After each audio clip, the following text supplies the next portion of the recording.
Good morning, good afternoon, good evening, ladies and gentlemen, wherever you may be in the world, and welcome to Thoughtful Nuggets and Pearls on Gift of Healing TV. I'm waiting for my co-host, Enolia, who is hopefully just about to join us. We've had some technical issues, but we get through these. So Enolia is nearly with us. Enolia, if you can hear us, welcome. Lovely to see you. And we are delighted to be joined today by Linda Marsanico. Linda, thank you for joining us for this program that is starting off fairly chaotically. Yes, and the pronunciation of my name is Marsanico. Marsanico, I do apologize. And I'm so glad to be here. Thanks for inviting me, Sarah. It's an absolute pleasure. We really are looking forward to this. Hello, Enolia. It looks like you're on your mobile. Yes, I am. How creative of you. That's very creative of you. Yeah, well, we have to hear what we're just going to do for this. But if you can hear me, that will be wonderful, and that's the main thing. So no problem at all. Okay, well, we just about got that. So fingers crossed. Anyway, the topic, yes, definitely.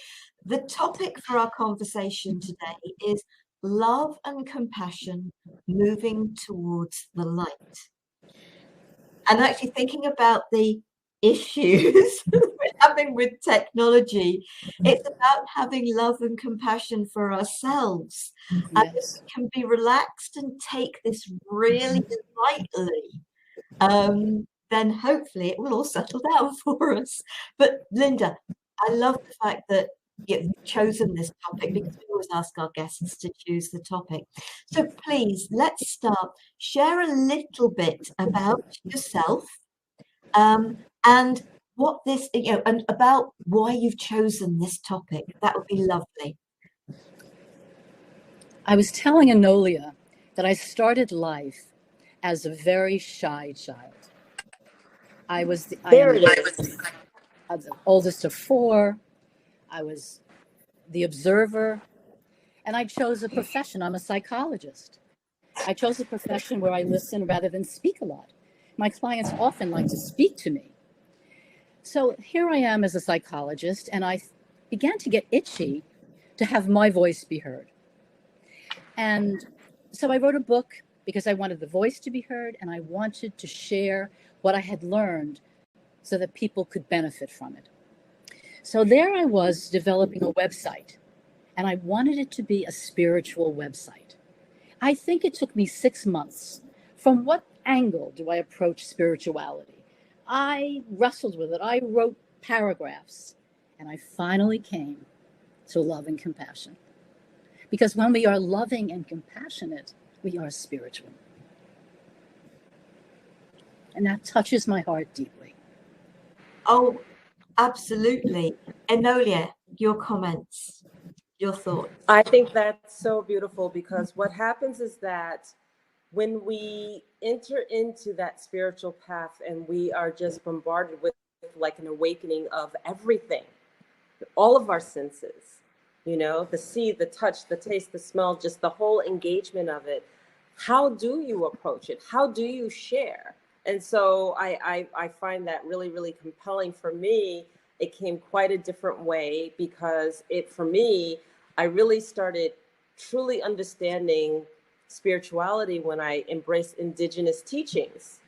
And as I'm embracing the indigenous teachings and a new way of looking and a new way of life, came the spirituality, came the awakening of how I actually saw life, how I saw the beauty around me.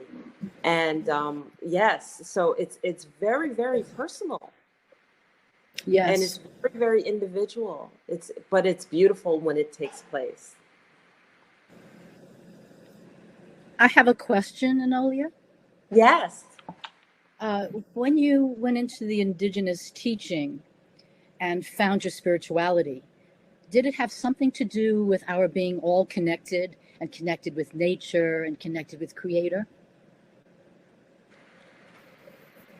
Absolutely. Absolutely. And what awakening it was. I went into the indigenous teachings very, very arrogantly. Okay. I went in with a very corporate looking like, take what I need, assume the position and the role, if I want it, go after what you need, and their way and the indigenous way was totally opposite. You ask permission for everything. You take in the beauty around you, slow down, take a breath. There is no competition. You circle. Everything that I've been taught didn't work.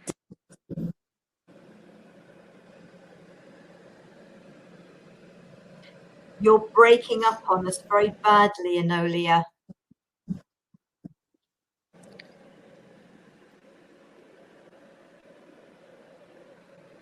We can't hear you at all, precious one.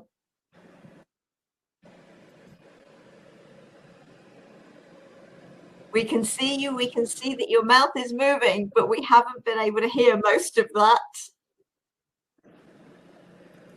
We really are having technical issues with this today, aren't we? Oh, bless. I don't know whether you... Go ahead. Carry on, Linda. I think, can you hear me, Enolia? Yes?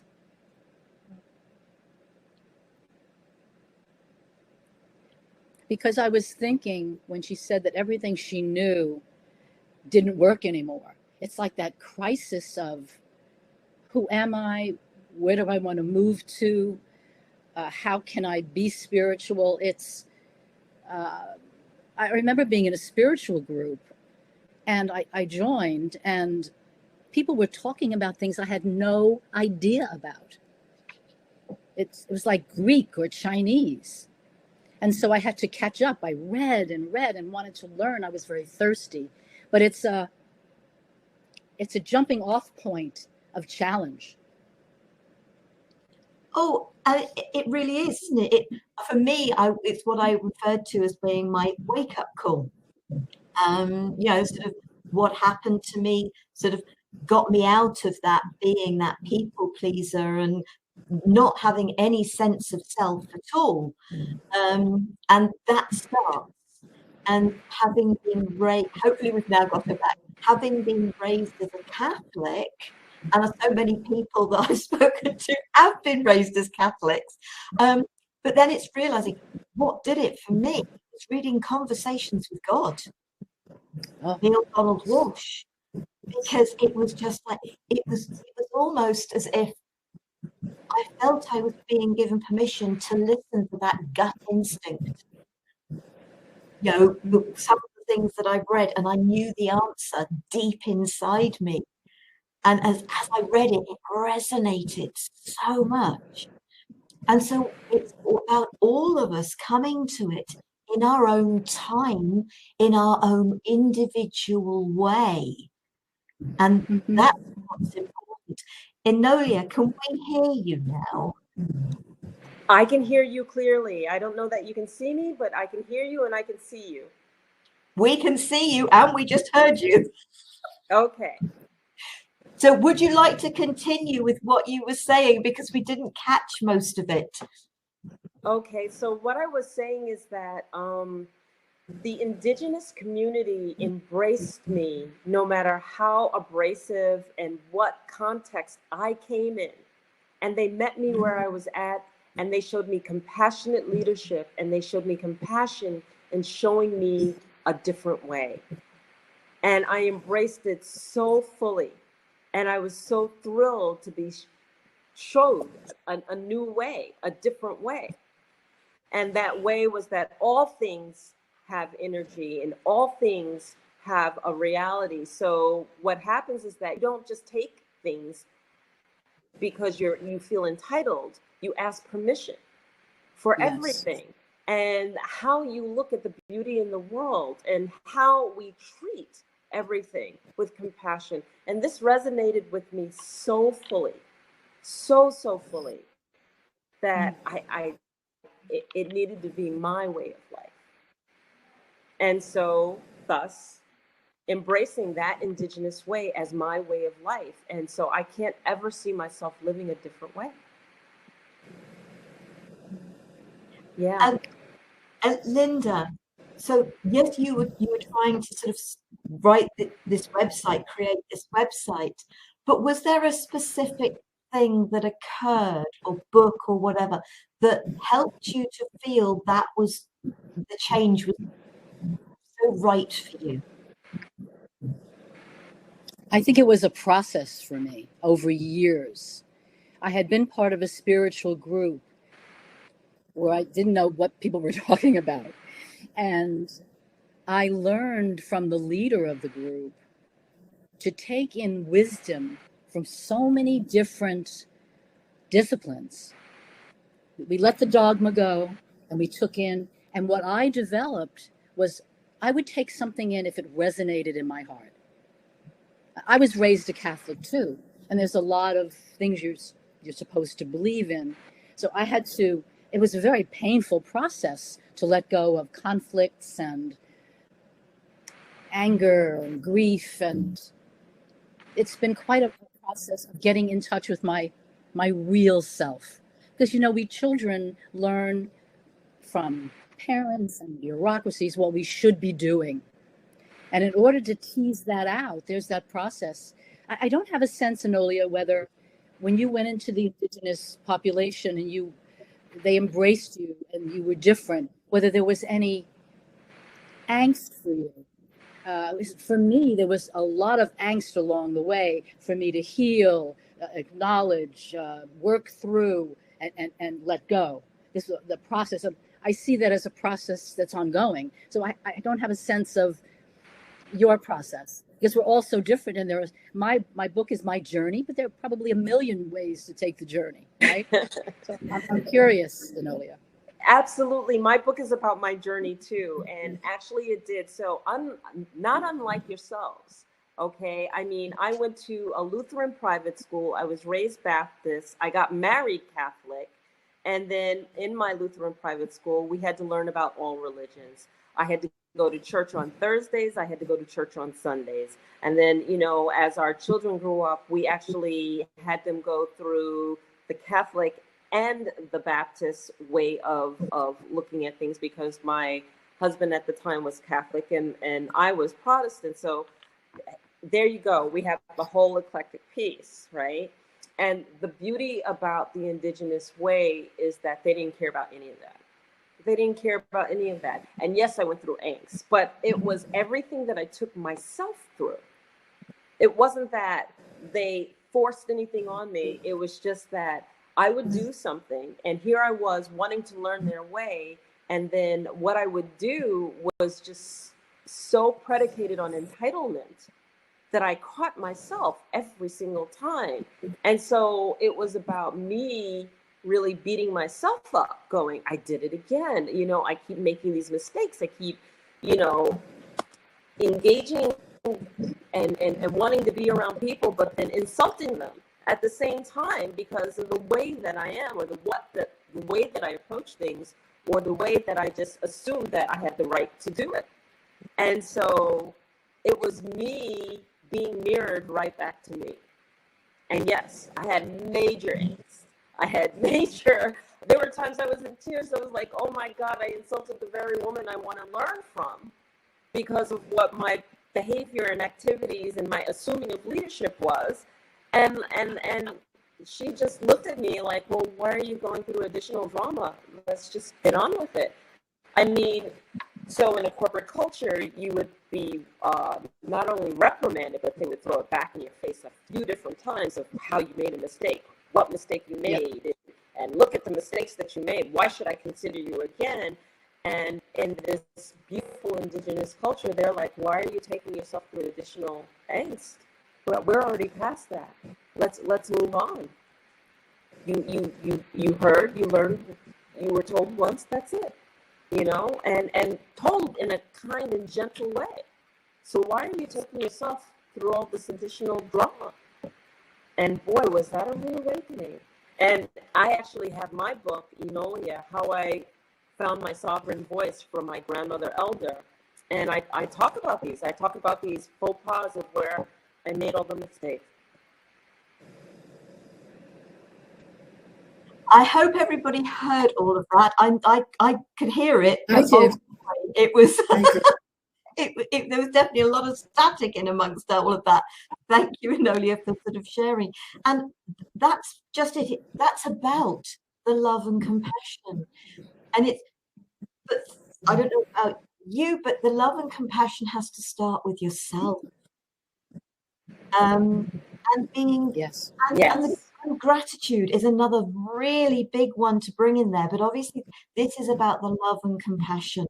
And it is being loving of yourself, compassionate and understanding of yourself, because you've had a way that you've been taught that you thought was what life was meant to be about.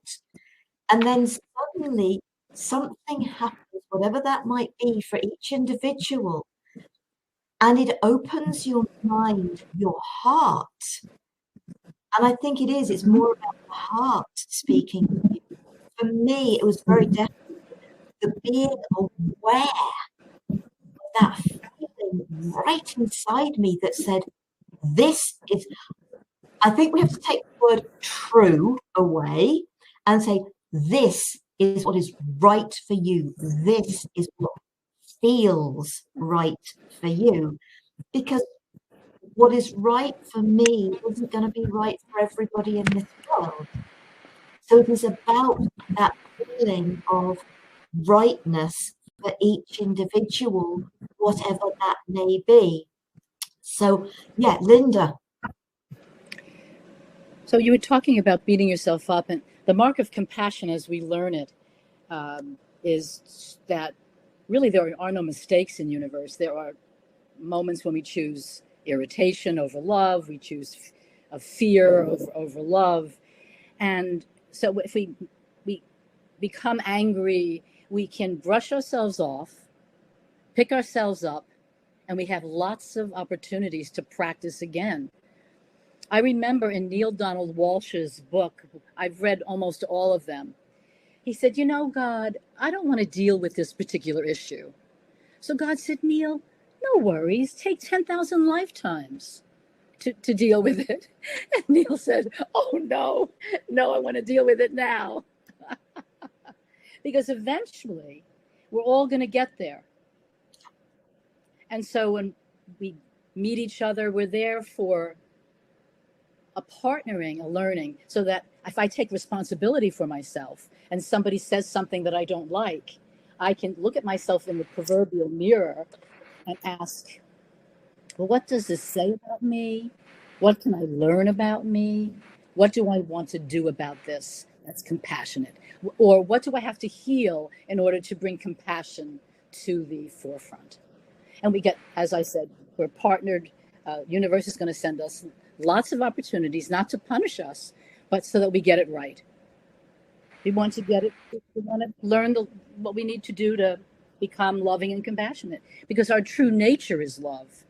Of course, in spiritual terms, love is all there is, but we live in third dimension. We have an ego, and the ego has the negative emotions subsumed under fear. And these negative emotions need to be dealt with because they get in the way of our hearing the subtle voice of Creator. They get in the way of being in the moment. So we can heal that. There are ways to do that through journaling, through using Elizabeth Kubler-Ross's wonderful stages of grief, speaking to uplifting friends, seeing a counselor. We can do that so that we get into the present moment. And when we do that, we're healing ourselves, and our light becomes lighter and brighter.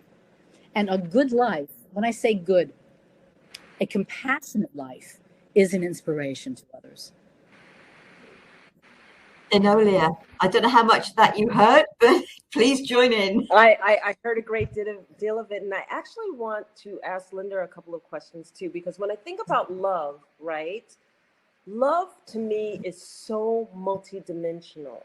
How we love, when we connect at a place of love, you know, whether we're connecting out of a place of love on the human level or etheric level. And when I say that, because, you know, like even taking a relationship, how you engage with that person in the relationship, wisdom to wisdom, heart to heart, understanding to understanding, you know, compassion to compassion. But then there's those levels that we don't see, the sacred space of our heart that we don't see. You know, when you know that your loved one is suffering or in pain and you just feel the pain and you're not anywhere connected with them or in the physical, but you know that something's going on. You know, that love between a mother and a child, because that cord is just so strong. You don't necessarily have to see them, feel them, taste them, touch them, whatever, you know, the physical senses to know that something is wrong, something's off, something doesn't feel right. That love that connects between a person and a partner, that when they've passed away and you know that something has changed, shifted. Love has so much depth, so much depth. And I guess I Go would ahead. pose back to you, where and how was your discovery of love at its deepest level? When did I discover it? Yeah. I think, Enolia, that I'm continuing to discover it. Because I thought today, before I thought, how would I define love? I don't know how to define love. It's Right. we have words, and the feeling is much greater.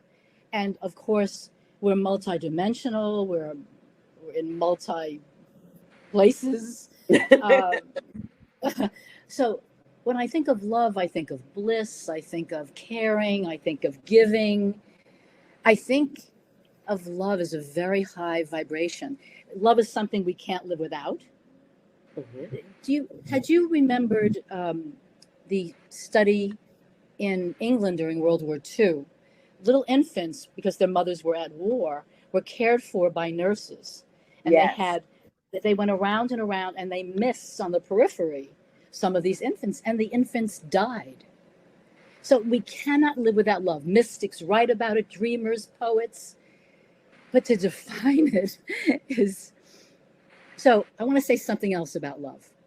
I want to say, but I don't know whether you want to say something about what I've said. So I wanted to talk to you about a blog that I wrote, but I don't want to. I want to allow for some conversation. Go ahead. Carry on. Okay. So love and compassion to me are soul sisters. And I compared love and compassion to a hard-boiled egg. So you have the yellow and the white of the egg. They're described differently. They look different. You could separate them. But if you separate them, you do not have an egg. So I think of love and compassion being residing in the heart, and that it's extremely powerful. Then that was one blog. These things come to me as I'm writing. All you need is love. All you need is love by the Beatles. Very simple. Yes. All you need is love. Now, in looking at the music, it's very complex. There's Bach, there's the French national anthem, there are famous rock stars on guitars, discordant notes. And I thought, to me, my interpretation is that it shows the complexity behind the simplicity of all you need is love. We don't just jump into love. We've got to shed what doesn't serve us anymore. We've got to acknowledge what is having integrity for us. We need to do a lot of work, is what I want to say. So it sounds simple, but it's, as the music in that song, in my interpretation, just demonstrates the complexity to get to that point. And love is very complex, isn't it? Because you've got a lot of people think about, if you're being loving, you're being giving. But it's also about giving other people space. It is not about constantly simply being there, doing for others. Because the kindest thing we can do at times is to say no, and to actually, from a place of love, remove ourselves almost to a certain degree to allow them their growth. So love isn't all about the doing and the being there. It's being there in a different way. It's about supportive, but not physically taking control of somebody else's life or letting somebody else control yours.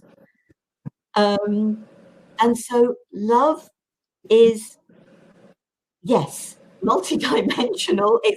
It's got its own life. It's true love is doing the tough stuff well, and that is compassion. It's compassion for self.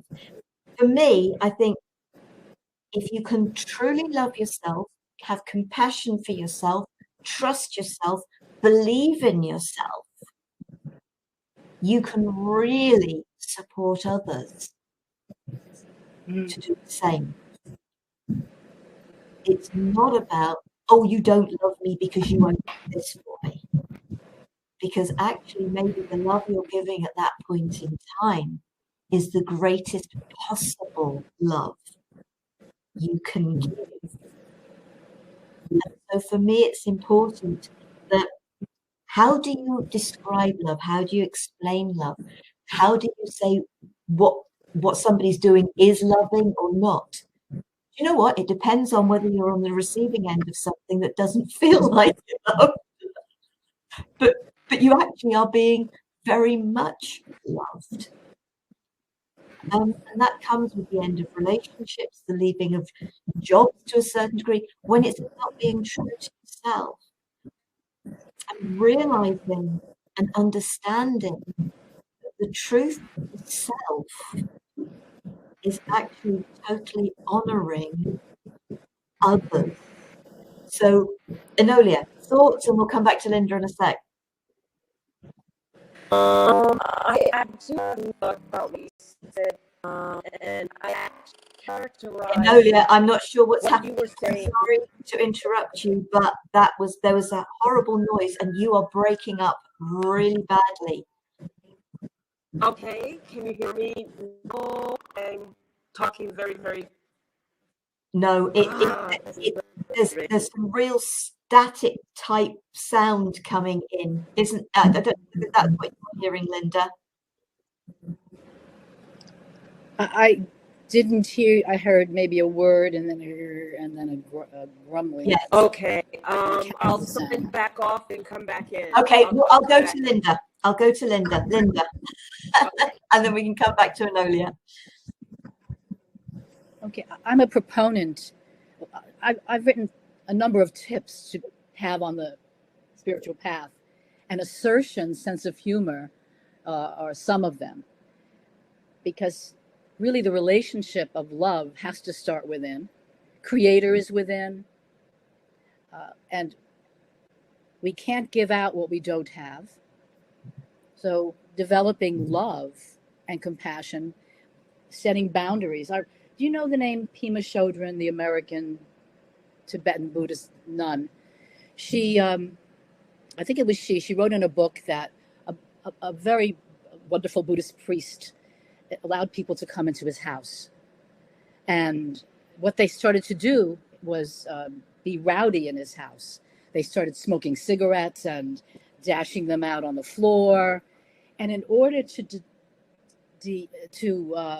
show self-love, he had to ask them to leave. So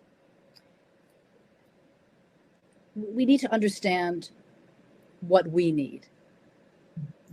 I developed a questionnaire for myself and my clients. I have a decision to make. Do I wish to? Do I want to? Can I emotionally and financially afford to? And when I hold this decision in my heart, does it have integrity for me? And is it consistent with the person I wish to become? And that covers a lot of bases, because you get to know how you feel about something. by asking those questions. And a lot of women like to take care of people that were socialized that way. So in order to make appropriate decisions, we need to check in with the primary relationship. And I find that a lot of times with assertion, people are not so happy with it. You know, we ask for what we need, we say no to something, but it's important that we are pleased, that we can say this feels like a loving thing to do, setting a boundary, saying no. And boundaries really are important for all of us. And what is it they say? We teach people how to treat us by what we accept and we don't accept. And that is about loving ourselves, but also having a great amount of love for the others as well. Enolia, let's see if we can hear you. Yes, yes. What I wanted to share with you too was that when you talk about love and you talk about the space that people need, and especially because people have just gone through a pandemic, what we're really discussing is between love and the balancing of freedom. Okay. And I love this topic because I had just finished reading an article that was written by Dr. Robert Gilbert, who talks about love and freedom and the balancing of it. Because what happens is that we need love. We need to receive it. We need to embrace it. We need to embody it. I mean, we can't live without love. But what happens is that when we feel overwhelmed by it or smothered by it, then what do? We push it back. We push it back and we want freedom. And then in that freedom, we want that individuality. We want that space. We want that time. We want all of that, you know, like give me the opportunity to do exactly what I want to do for me, the way that I see it for me. And then what happens is that then we start talking about, I'm lonely. I need a relationship. I want somebody in my life. I want to invite love back in because I don't feel that love from somebody, right? And so it's a balancing act. And what happened is that, you know, I was reading this article by Dr. Robert Gilbert, and the fact that post-pandemic, you know, we're seeing a lot of divorces taking place because people were feeling overwhelmed. They didn't have that space, that freedom, the ability to walk, the ability to go and do and feel that they could go and do of their own accord. And the love is there. The love is there. But the balancing between the freedom with that love wasn't. And so, you know, we need to be able to balance those two key components within our lives so that we can maintain that relationship. So I think that was really interesting that you brought that up. But I think it's a very, very pertinent and important understanding that people should have within relationships, so that they can just actually communicate and say, hey, I need more freedom. I need the freedom to be able to come and go, to have some time or isolation to myself, so that I can accept and receive your love and not feel overwhelmed by it. And things have changed, haven't they? In our world, things have drastically changed. You know, I think sort of the era that we were sort of born in, you know, it was the wife would go out to work. Their place was at home, you know, sort of looking after the family, having the food ready to go on the table when the husband got home. And the women didn't have that freedom. And maybe to a certain degree, neither did the men. They had to go out to work to earn the money to put the food on the table. It was a very restrictive life for male and female. And it's about that cooperation. It's about the working together and creating that loving space that does allow space. You know, a lot of people these days, couples, they have their night out once a week, once a month, whatever, with their friends, or they go off for a horse ride or whatever. They have their me time, and the husbands get to do the same. which is really, but they also have the family time, which is essential for the children. Linda. I'm thinking it takes a lot of creativity and stepping back. I know one person whose relationship improved. They had their fights, they had their moments, but they got closer. Now they didn't have the complexity of children, but they maneuvered through this. But I would imagine, as you said, Enolia, there would be a lot of divorces. It was, when I think of the pandemic, one of the most challenging times that we went through together and alone. I remember looking out across the street and somebody wrote in crayons, "And what day is it?" Yeah. I remember going to a pharmacy. It was an exotic place with things from France and other places. And it was like an outing once a week that I would go. It was so lonely because I live by myself. I did a lot of FaceTime and a lot of phone calling, a lot of client work, but it was challenging. And of course, we're getting back. And I look at this and I don't know whether this is true, but I romantically call this the post-COVID era. There are less restrictions. I've been on the train. I've been all over with masks. When I go on the train, I wear a double mask. But I've been to a concert. Things are slowly opening up. But I do know some people who are very fearful. And they don't go out. They wear masks and gloves, and we have to appreciate their sentiments because it runs, a real continuum.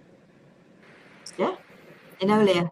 Yeah, there were a lot of people who that self-isolation it's really, really sad. And as an individual, as a person who may not have family all around them, it was really, really hard. And my hat's off to you, because we need engagement. We need human touch. And just because those infants were the infants that the tests were done doesn't mean that as adults we're not feeling the exact same thing. Okay? As adults, we need not only engagement, we need human touch. We need human touch. We need human embracing and touch and the feeling of love, as much as the engagement and the conversation of it that brings about that feeling of love. All of those things that we talk about for babies, we need as adults. There's no question about it. None whatsoever. You go to orphanages, and the orphans that were held, engaged, and worked with the staff end up being productive, and those who don't have that engagement end up having serious problems. Disassociations and everything else. We need love. We need love. There's no question about it. And it's the physical contact, the hug, the cuddle, the just having somebody there. Because, I wasn't on my own. But we were exceptionally lucky that we live at the time we live. Because you talked about FaceTime and other technologies like this one that enabled people to still connect. But it wasn't the same as being able, many, many people, it was, when can I go and hug my grandchildren, my parents, my siblings? When can I go and have that hug? Because it was that physical contact that people missed more than anything. Yeah. And I heard sort of, you kept hearing sort of older people, whether they were on their own at home or whether they were in a nursing home, and their reaction was, do you know what? I'd rather take the risk. I would just like to see my family and be able to give them a hug. And as much as I know families didn't want to lose their older generation or anybody else come to that, but some of those older folks' reaction was, it's just not worth being alive with it being the way it is. And I hear you. and they really felt they lost out and missed out. And I get that. I really do. Yes. So, I don't know if a lot of people talk about the need for love. I guess people do, but I don't, in everyday dealings, I don't really hear people talking about it. I might talk about it with my clients. We're talking about it now. It's an important, an essential aspect of who we are, because I think we are love. So we need to maintain that level, that sensibility. and And Linda, I love the way that you talk about love and compassion, because if we're going to talk about the pandemic and we're going to talk about love, then we're going to also have to talk about fear. And what happens is that, as you talked about love and compassion being like the egg yolk and the white connected together, one doesn't work without the other. A lot of people have replaced that white part of that egg with fear and love. I love you, but I fear that you might have this. I love you, but, and I love you, but, you know, I can't have you come over. I can't have you touch me. I can't have you hug me. I can't have you this. I love you, but I don't want my grandchildren here because you decided this or you decided that, blah, blah, blah, blah, blah. And what I think needs to be really, really clear here is that we need to start putting the compassion back in the place of that fear. We need to start letting go of that fear. That this fear is the first time I've ever seen fear come between the family unit, the family relationships, the closeness of the humanality that we are as people. we've got those strange sounds again, Enolia. Okay. I think you get the gist of what I'm saying. But Yeah. Did you want to comment, Alinda? I want to say something about fear. Spiritually, it's love versus fear. Psychologists write all the different feelings that we have, that they write books about it. But basically, it's love and fear. And the pandemic has raised people's fears. You have a microbe, and it could be anywhere. And so if we don't deal with fear, it grows. If we don't work to bring some light onto the topic, it grows. And if you keep going to the end, you would get to somebody who doesn't leave the house at all, which we had during the pandemic, forced staying in the house. So, I mean, some of my clients were afraid to go back to their office to work because it brought out fears. Can I do it? So I'm a proponent of dealing with fear, of choosing love over fear. If I'm afraid, then I know, here's the work. Here's the work for me. Now, I don't mean don't be cautious. We need to have caution.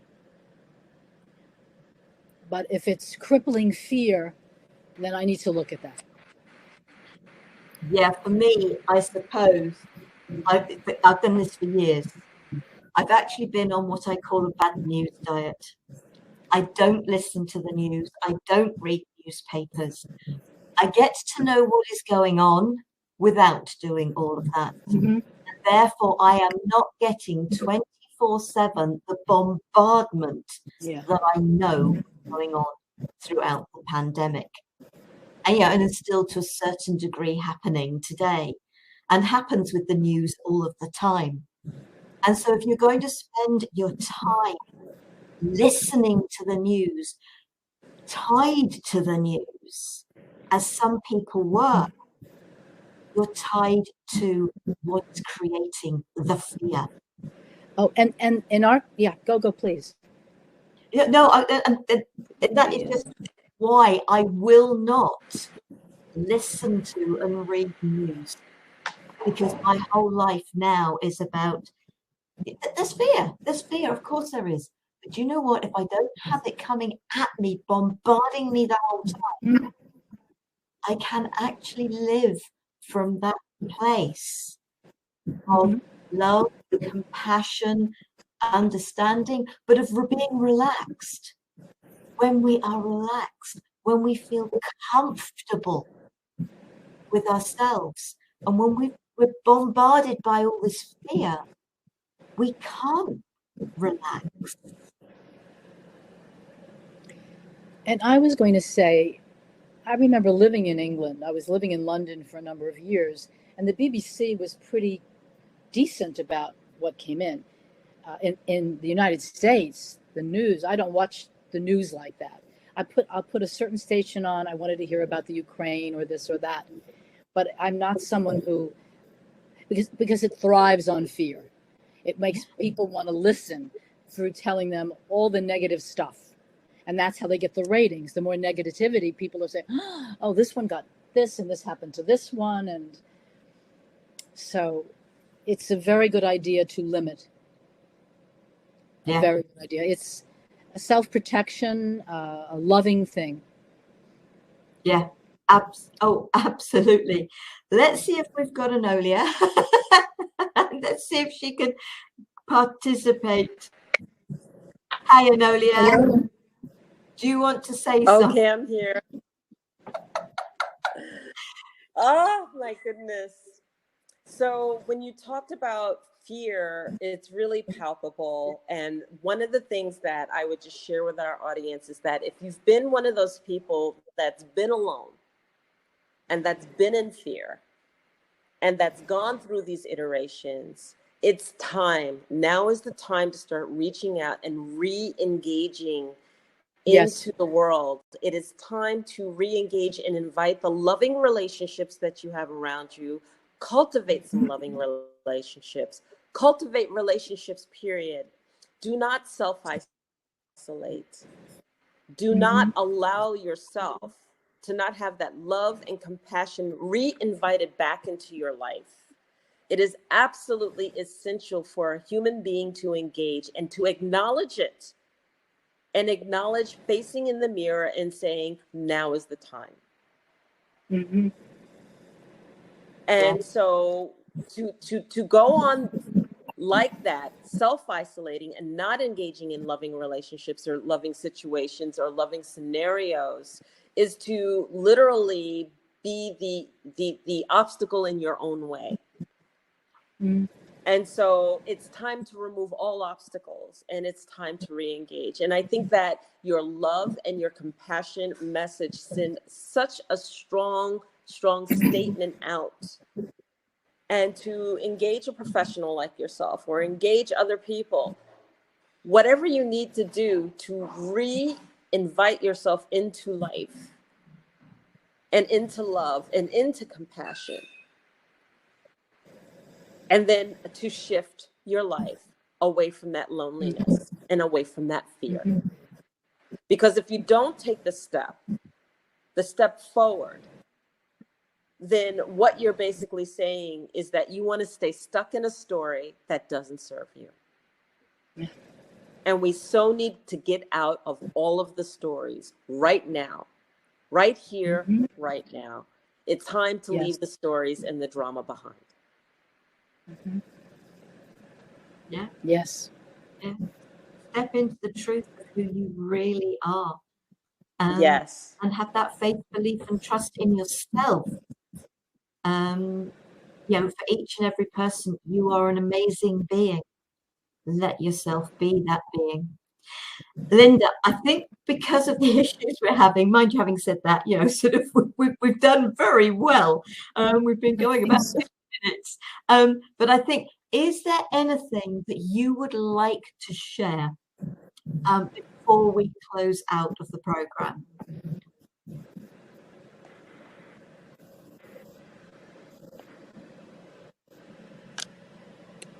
I want to say that love and compassion are there for us as a barometer. So if somebody's doing 40 miles an hour in a fast lane and I want to get past them, I can either honk, curse, or I can sit back and maybe flick my lights or maybe change lanes and be compassionate. There are so many opportunities to be compassionate.